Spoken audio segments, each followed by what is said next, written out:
Shalom, perkenalkan nama saya Elma, NIRIM 1020207599. Dalam video ini saya akan menjelaskan tentang landasan kurikulum.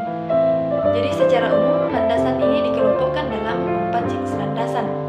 Yang pertama, landasan sosiologis, yang kedua landasan psikologis, yang ketiga landasan sosiologis, dan yang keempat landasan ilmu pengetahuan dan teknologi.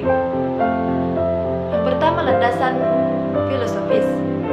Landasan ini mengandung arti bahwa pendidikan senantiasa berhubungan dengan manusia sebagai subjek, objek, maupun sebagai pengelola. Dengan demikian, landasan pendidikan senantiasa berhentikan interaksi sesama manusia. Pendidikan sebagai ilmu terapan tentu saja memerlukan ilmu-ilmu lain sebagai penunjang dalam hal filsafat. Filsafat pendidikan pada dasarnya adalah penerapan atau pemikiran-pemikiran filosofis untuk memecahkan sebuah masalah pendidikan.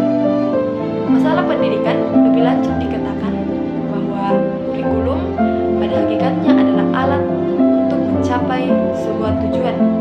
Karena tujuan pendidikan sangat dipengaruhi oleh filsafat atau pandangan hidup suatu bangsa, maka tentu saja yang dikembangkan akan mencerminkan filsafat hidup yang dianut oleh bangsa tersebut. Kemudian landasan yang kedua yaitu landasan psikologis.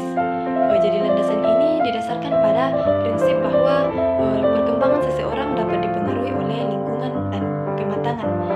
Jadi lingkungan yang dimaksud di sini yaitu berasal dari proses belajar. Jadi kurikulum sebagai alat untuk mencapai sebuah tujuan dalam pendidikan tentu saja berkaitan dengan proses perubahan yang dialami oleh peserta didik. Jadi pada hakikatnya pandangan tentang seseorang dalam belajar dipengaruhi oleh aliran psikologi belajar. Jadi pada perkembangannya psikologi belajar atau teori belajar ini dapat memuat berbagai aliran. Misalnya aliran disiplin mental atau teori daya, kemudian behaviorisme serta perkembangan mental. Kemudian landasan yang ketiga yaitu landasan sosiologis. Jadi landasan ini didasari bahwa pendidikan adalah proses budaya untuk meningkatkan harkat dan martabat manusia. Pendidikan merupakan proses sosialisasi melalui interaksi insani menuju manusia yang berbudaya. Dalam konsep ini, anak didik dihadapkan dengan budaya manusia, dibina dan dikembangkan sesuai dengan nilai kebudayaan serta dipupuk kemampuan dirinya menjadi manusia. Jadi kurikulum dalam setiap masyarakat pada dasarnya merupakan refleksi dari cara orang berpikir, berasa, bercita-cita, atau kebiasaan-kebiasaan. Karena itu, dalam mengembangkan suatu kurikulum perlu memahami kebudayaan. Kebudayaan adalah pola kelakuan yang dilakukan secara umum, terdata dalam satu masyarakat, meliputi keseluruhan ide, cita-cita, kepercayaan, cara berpikir, dan kesenian.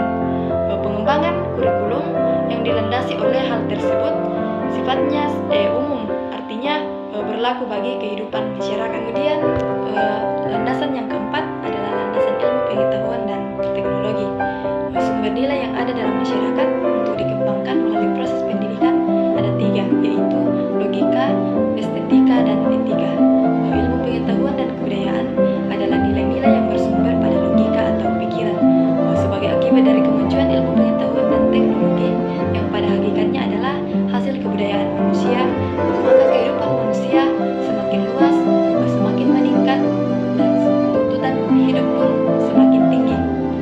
Pendidikan harus mengantisipasi tuntutan hidup ini sehingga dapat mempersiapkan anak didik untuk hidup wajar dengan kondisi sosial budaya masyarakat. Dalam konteks inilah kurikulum sebagai program pendidikan harus menjawab tantangan dan tuntutan masyarakat. Untuk dapat menjawab tuntutan masyarakat tersebut bukan hanya melalui kurikulum saja, melainkan juga dari segi strategi pendidikan. Jadi oleh karena itu guru, pembina, dan pelaksana kurikulum tersebut dituntut untuk lebih peka mengantisipasi peserta didik, perkembangan masyarakat, agar apa yang diberikan pada peserta didik tersebut relevan dan